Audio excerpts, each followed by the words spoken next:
Hello, ओम नमः शिवाय।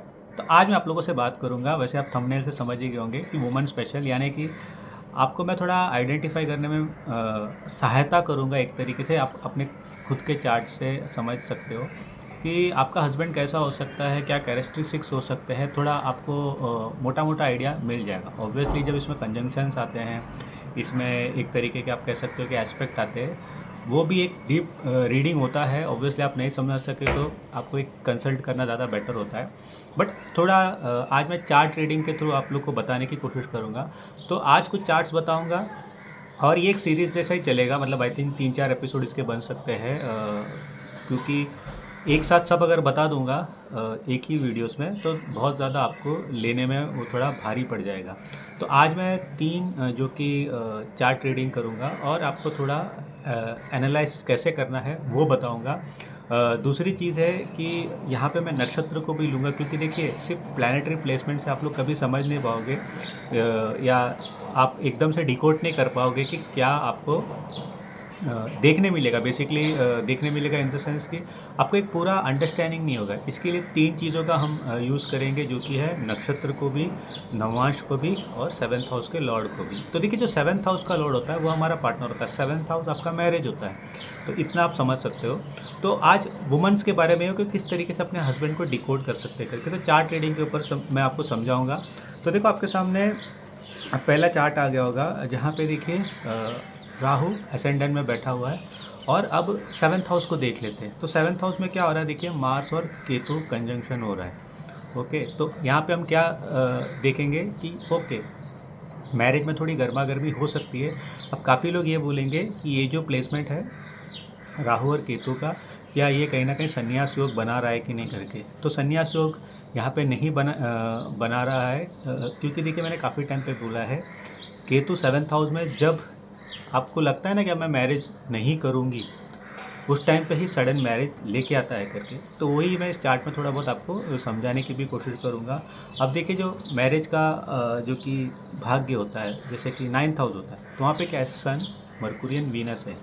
तो यहाँ पे क्या समझ में आ रहा है बेसिकली, अब देखो ये पर्सन की अभी एज है अराउंड 38। ओके, 4 साल पहले, सॉरी 3 साल पहले मैरिज हुई है, 35 की एज में मैरिज हुई है। और एक पर्सन को मैं काफ़ी टाइम से जानता था। अब यहाँ पे हो क्या रहा है कि ऑब्वियसली हम 20s में रिलेशनशिप में जाते हैं, बट कहीं भी कोई बात बन नहीं रही है।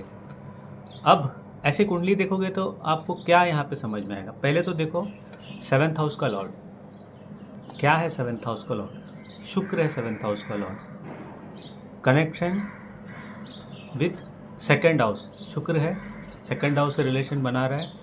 और कंजंक्शन में किसके साथ आ रहा है, कंजंक्शन में आ रहा है मरकुरी के साथ, जो कि थर्ड हाउस का लॉर्ड है। और कंजंक्शन में किसके साथ आ रहा है, फिफ्थ हाउस का लॉर्ड क्या है, सन है। तो यहाँ पे हम क्या समझेंगे अभी कि पर्सन फाइनली जिससे इनकी मैरिज होगी वो शायद नेबर होगा, शायद कॉलेज फ्रेंड होगा। और हुआ भी वही, पर्सन बचपन का फ्रेंड ही था, बचपन का फ्रेंड ही था। वो हमेशा कॉलेज लाइफ में भी उनको पसंद करता था। उसने बोला था कि मुझे 8-9 स्टैंडर्ड में आप पे क्रश हो गया था, आपको मैं बहुत पसंद करता था। बट चलती गई पर्सन अपने लाइफ में बिज़ी हो गया। बट उसका स्ट्रेट फॉरवर्ड था कि मैं करूँगा तो इसी से शादी करूँगा और किसी से मैं शादी नहीं करूँगा। ये उनका एक तरीके का माइंडसेट था। और फाइनली जब एक आप बोलते हैं ट्रांसफॉर्मेशन पीरियड आता है, जहाँ पे अब ये जो वुमन की मैं बात कर रहा हूँ, जहाँ पे उसको ऐसा लगता है कि शायद उसकी ज़िंदगी में प्यार बना नहीं है, संन्यास होना सही है। जब गिव अप कर दिया तो ये पर्सन अगेन अपने काम वाम से फिर मिलते हैं, अप्रोच होते हैं। ऑब्वियसली जब वो बड़े हुए तो थोड़े वो अलग रहने लग गए थे। ऑब्वियसली सब लोग अपनी अपनी जगह जाते हैं, काम से आप चेंज हो जाते हो जगह पे। फिर अप्रोच करता है, तब ये लड़की हाँ बोल देती, ये वुमन हाँ बोल देती। तो ऐसे आपको चीज़ों को देखना चाहिए।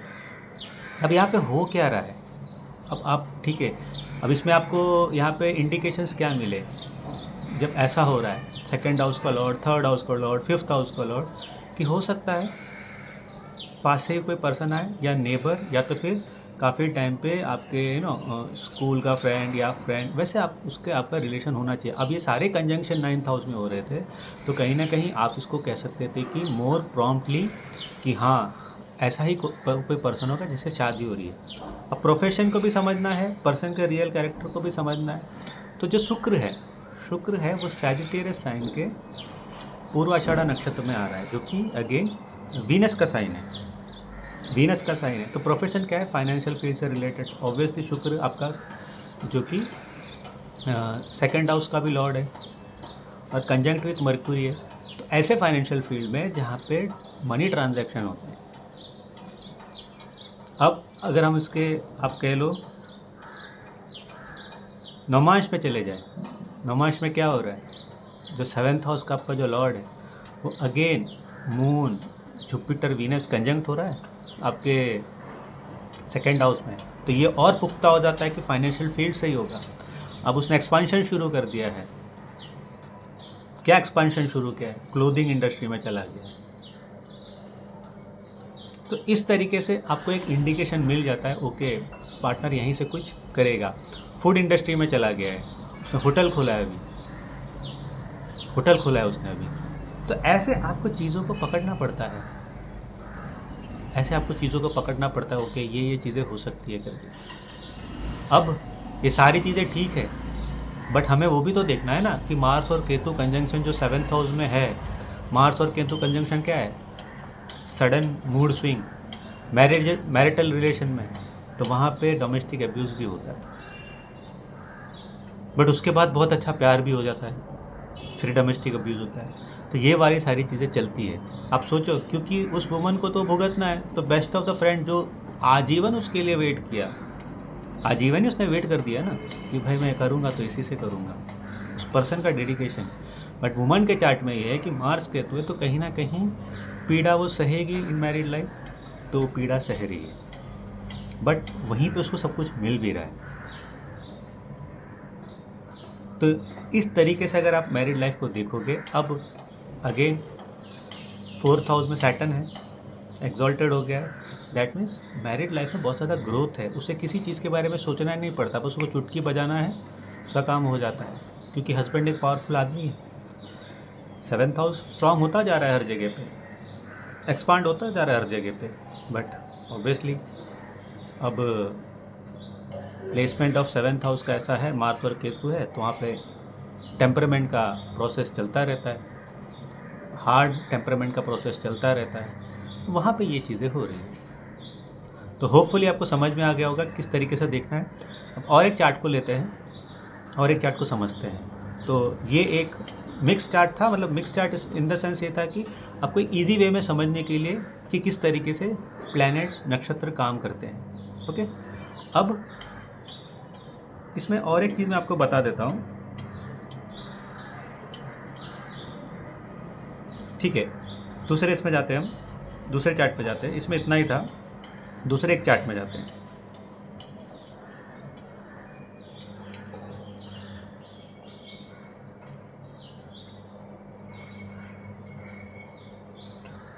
अभी चार्ट आपके सामने आ गया होगा, देखिए ये चार्ट आपके सामने आ गया।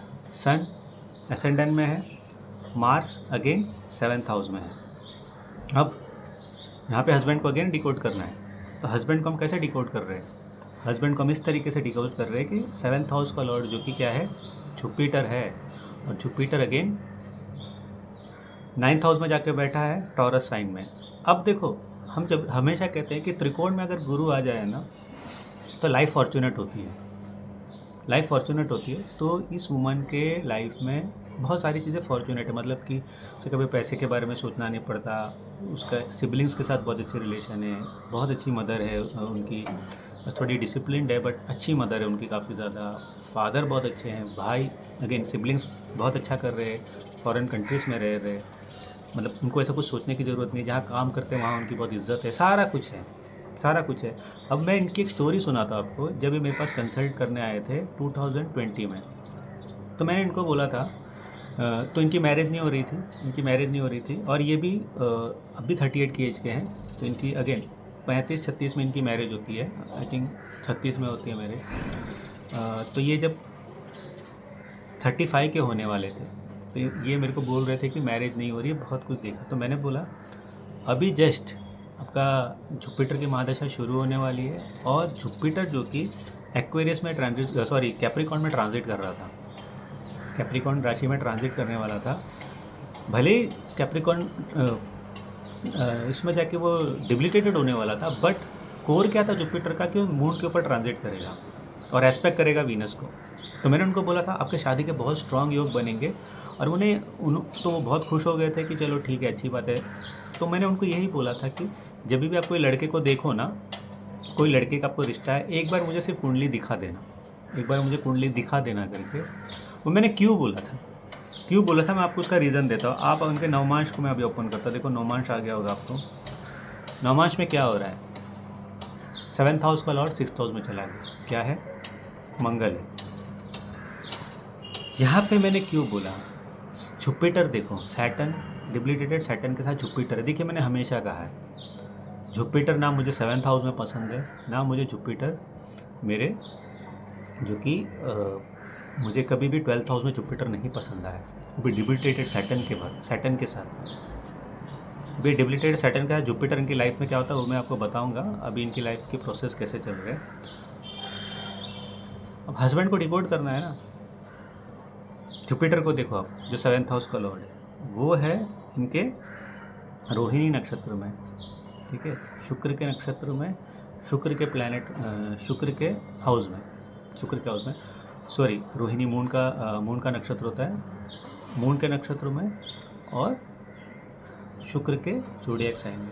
तो again person is into financial field अच्छा कर रहा है। बट जैसे ही जुपिटर, अब हमको दूसरा आदमी देखना है, ठीक है, मतलब कि ऑब्वियसली जुपिटर से आप हस्बैंड को भी देखते हो। जैसे ही जुपिटर लैंड साइन में जाता है ना, उसके वैल्यूज़ कम होने लगते हैं, वो मनी माइंडेड ज़्यादा होता है, वर्क फोर्स उसका ज़्यादा होता है, उसकी विजडम में कमी आती है। इसीलिए जब वो कैप्रिकॉर्न में चले जाता है ना, हम कहते हैं कि विजडम में पूरी कमी आ गई। बहुत टाइम पे पर्सन खुद की ही वैल्यू नहीं करता, कैप्रिकॉर्न में तो खुद को ही अंडर एस्टिमेट करके जीता है काफ़ी टाइम पे लाइफ में। अरे मैं क्या हूँ, मतलब मैं तो कुर्बान होने के लिए बनी हूँ, या तो मैं तो देने के लिए बनी हूँ। फिर ऑब्वियसली अगर नवमांश में जुपिटर की क्वालिटी अच्छी हो गई तो पर्सन राइज करता है, नहीं तो वो अपने आप को तो देने के लिए ही, या तो फिर यूज़ होने के लिए बना रहता है काफ़ी टाइम पे, या तो फिर उसको बेसिकली यही होता है कि अपनी एबिलिटी पे हमेशा शक होता है, विजडम कम होता है, वैल्यूज़ में कमी आती है। बट जब जुपिटर टॉरस में होता है ना, वो एक तरीके का लालची भी हो जाता है। तो यहाँ पे हस्बैंड में वो क्वालिटी थी, मैंने क्यों इनको कहा था कि आपका जब मैरिज होगा, जिससे भी होगा ना, एक बार मेरे को कुंडली बता देना। उसके हस्बैंड का बहुत ज़रूरी था कि एक स्ट्रॉन्ग मैरिज के लिए एक अच्छा सैटर्न हो, एक अच्छा शुक्र की प्लेसमेंट हो, 7th हाउस अच्छा हो, तो इनके कुंडली को मैनेज कर लेता था। इनको मैंने बोला आपकी शादी होने के चांसेस बहुत कम है, और जिस तरीके से उनका आजकल ड्राइव चल रहा है, अभी तो हमेशा हमारा बातचीत होता रहता है, मतलब वो रेगुलर बेस पे कुछ ना कुछ पूछती रहती है, क्योंकि ऑब्वियसली इतना सही प्रेडिक्शन हो गया था वहाँ मैरिज के लिए उनके लिए। अब वो बहुत ज़्यादा स्पिरिचुअल एंगल पे चली गई है, उनको मैरिटल लाइफ इसमें सब ऐसा कुछ इंटरेस्ट भी नहीं है, ऐसा हो गया है। जो कि मैंने कहा सैटर्न है जुपिटर कंजंक्शन जो उनके नवमांश में कर रहा है, फाइनली उन्होंने वो पाथ अब सोचा है लेने का, क्योंकि जुपिटर का भी है तो ज़्यादा उनको अब इंटरेस्ट नहीं है सारी चीज़ों में। तो यहाँ पे ये चीज़ें हो गई, 1 साल में मैरिज ख़त्म हो गया वहाँ पर। मैनेज ही नहीं कर पाए पर्सन, ना वो पर्सन सामने वाला कर पाया, ना ये पर्सन कर पाया, मैरिज ख़त्म हो गया। अब हमेशा हम ये बोलेंगे ना कि भाई D1 में देख के आप डिसाइड करते हो कि डिवोर्स होगा कि नहीं, है ना, डिवोर्स होगा कि नहीं, क्या चांसेस है डिवोर्स होने के, ये सारी चीज़ें हम बोलते रहते हैं। मंगल को देख के बहुत लोग बोलेंगे अरे हाँ हार्ड, बट आप नवमांश में देखो ना, सेकंड फेज़ में अगर मैरिज हो रही है, 35 की उम्र में उनकी शादी हुई, सेकंड फेज़ में ज़्यादा चांस थे डिवोर्स होने के, किसी ने वो देखा ही नहीं। वहाँ पे पॉइंट्स मिल रहे थे 26, 27, सब खुश हो गए वहाँ पे पंडित लोग, अरे चलो मैरिज कर लेते हैं। अरेंज मैरिज में इतनी बड़ी गड़बड़, ये चीज़ें ध्यान रखा करो।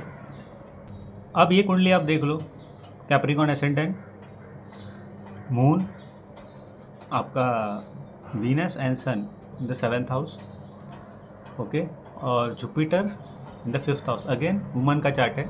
आई थिंक ये चार्ट के बारे में मैंने डिस्कस किया था कि मुझे पता नहीं, क्योंकि चार्ट बहुत इंटरेस्टिंग है, तो बार बार ये चार्ट मेरे सामने मुझे अच्छा लगता है चार्ट डिस्कस करना। Jupiter is in the 5th house. देखिए यूजुअली देखा जाता है Jupiter in the 5th house होता है ना, तो ये आदमी खुद सीए बनता है, या वुमन के चार्ट में काफ़ी टाइम पे देखते हैं कि या तो उनका पार्टनर सीए बनता है, बट फाइनेंशियल से कुछ तो रिलेशन बनता ही है।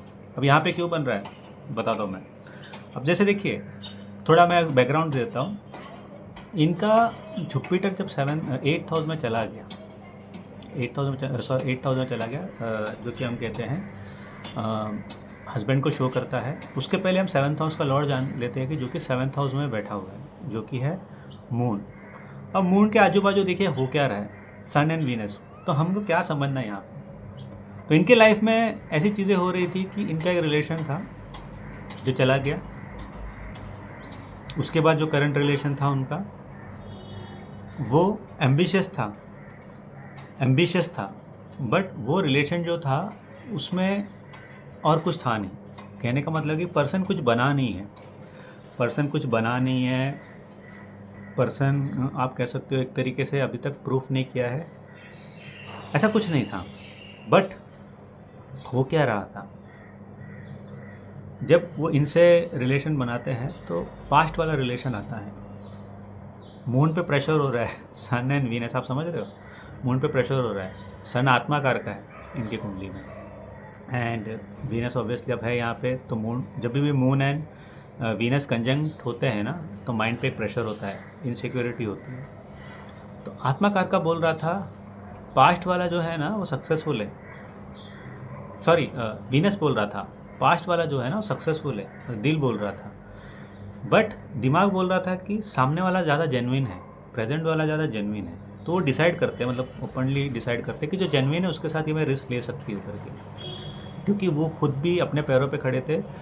She was doing very well in life. अब होता क्या है, मैरिज होती है और 2 साल जिनके साथ वो शादी करते हैं उनको जॉब भी नहीं रहता, बट उनको ये पता रहता है कि एम्बिशियस पर्सन है करके, लाइफ चेंज होता है, पर्सन अच्छा करने लग जाता है। अब यहाँ पे कैसे पता चलेगा कि पर्सन अच्छा करेगा कि नहीं, क्योंकि ये सब कुछ अब जुपिटर पे डिपेंड कर रहा है। क्योंकि अब जुपिटर सीए है, जुपिटर जो कि पूर्व फाल्गुनी नक्षत्र में है। पूर्व फाल्गुनी नक्षत्र अगेन वीनस का, फाइनेंस रिलेटेड बिग, आप कह सकते हो कि एमएनसी से लिक्विड कैश रिलेटेड हो जाता है यहाँ पे बहुत ज़्यादा। अब यही जुपिटर जो है ना, नवमांश में जाके देखो 4th हाउस में वर्गोत्तम हो जाता है। दैट मीन्स बड़ा बूम आएगा लाइफ में, इनके तो आएगा ही। वो भी कैसे आएगा, थ्रू हस्बैंड आएगा। पर्सन का जो है ना ये ऐसे ही चलता है। अब कह सकते हो कि इज़ अ मिलीनियर। तो वो जैक उनका काम कर जाता है, रिस्क जो है ना वो जैकपॉट में बदल जाता है। अब देखो यहाँ पे क्या हुआ है, बेसिकली यहाँ पे क्या हुआ है, ये रिस्क क्यों काम कर गया, अब इसके पीछे का मैं एक रीज़न बताता हूँ। उनका नवमांश का मून देखो, क्यों उन्होंने एक ऐसा डिसीजन लिया जहाँ पे मुझे आज़ादी भी चाहिए। क्योंकि ये जो पर्सन था बेसिकली इसका कोर था कि आप अपनी ज़िंदगी में कुछ भी करो। वो पर्सन ऐसा था जो अपने आप को प्रूव कर चुका था सोसाइटी में कि आप काम नहीं करोगे, आप मेरे हिसाब से दुनिया में चलोगे। ये वाला इनका एटीट्यूड था, तो उस वजह से उन्होंने उसको हटाया था और इनके साथ गए थे, क्योंकि वो खुद एम्बिशियस पर्सन था और इन्हें खुद आज़ादी पसंद थी। तो जब भी देखिए, जब भी मून तुला राशि में जाता है किसी भी पर्सन के, उसको अपनी एक लाइफ जीनी होती है, वो अपने हिसाब से ज़िंदगी चलाएगा। तो ये लेडी का भी वही था, तो उन्होंने हस्बैंड भी कहीं ना कहीं उस हिसाब से देखो लेके उन्होंने, मतलब कि वो कुछ था नहीं फिर भी उन्होंने काउंट करके चला उस पर, और रिज़ल्ट उनको बहुत अच्छा मिला। मतलब पर्सन बहुत आगे चला गया। अब obviously person larger than life है, सोसाइटी में बहुत बड़ा आदमी है। तो यहाँ पे मैं आपको एक सीख क्या दे रहा हूँ, एज अ वुमन आप जो भी ये मेरा वीडियो देख रहे हैं, मैं आपको एक चीज़ यहाँ पे ये कहना चाहूँगा, ऑलवेज़ रिमेंबर, अगर आपको समझ में नहीं आता ना पार्टनर कैसे चूज़ करना है, मतलब कि होता है ना आप उसको भी डेट कर रहे हो, उसको भी डेट कर रहे हो, क्योंकि मैंने आजकल कंसल्टेशन में यही सारी चीज़ें मैं देख रहा हूँ आजकल कि आपने 2-3 को देख लिया, या तो फिर अरेंज मैरिज में 2-3 आपके पास रिश्ते आ गए, किसको ये करो, उसमें से देख लो एम्बिशियस पर्सन कौन है। उसके एम्बिशंस ऐसे होंगे ना, आपसे बातें करते करते, अरे यार मैं 1000 करोड़ का वैसा कुछ एंटरप्रेन्योरशिप करके खड़ा कर दूंगा। अगर वो 10% भी उसका कर लेगा ना, तो 100 करोड़ तो बना ही लेगा, या 1% भी कर लेगा ना, वो करोड़ों में तो चला जाएगा। सो ऑलवेज एक सेफ नेट होता है एम्बिशियस पर्सन को मैरिज करना, सेफ नेट होता है। ऑब्वियसली कुंडली मिलाना भी ज़रूरी होता है, उसका रियल नेचर कैसा है वो समझना भी ज़रूरी होता है। जो वो बोलता है, जो करता है, और जो कुंडली बता रही है, ये क्या तीनों मैच हो रहा है, ये चीज़ों को देखा करो, तो आपको इजी हो जाएगा। क्योंकि देखिए, किसी को समझना इतना हार्ड भी नहीं है जब हमारे पास एस्ट्रोलॉजी होती है। अब यही है कि हमारा मन हमारे बुद्धि पे हावी हो जाए, क्योंकि मन कुछ चाहता है, बुद्धि पे हावी हो जाए, तब इश्यूज़ क्रिएट होते हैं। तो इस बात का ध्यान रखिए। अब जैसे कि उनके यहाँ पे भी क्या हो रहा है, अभी ये जो चार्ट की डिस्कशन चल रहा है, मून सैटर्न के ही नक्षत्र में है। दैट मीन्स पर्सन जो पार्टनर है वो सीरियस भी रहेगा।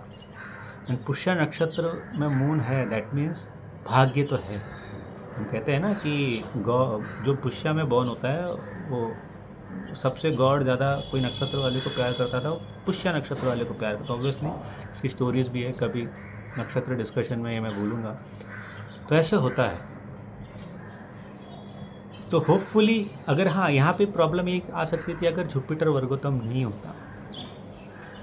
जुपिटर जो इसके पहले का मैंने चार्ट डिस्कशन किया, वैसे जाके 12th हाउस में बैठ जाता, तब तो ये रिस्क बहुत डेंजरस होता। बट ऑब्वियसली जुपिटर वर्गोत्तम था, तो उनको उसका फ़ायदा हुआ, बहुत अच्छा फ़ायदा हुआ।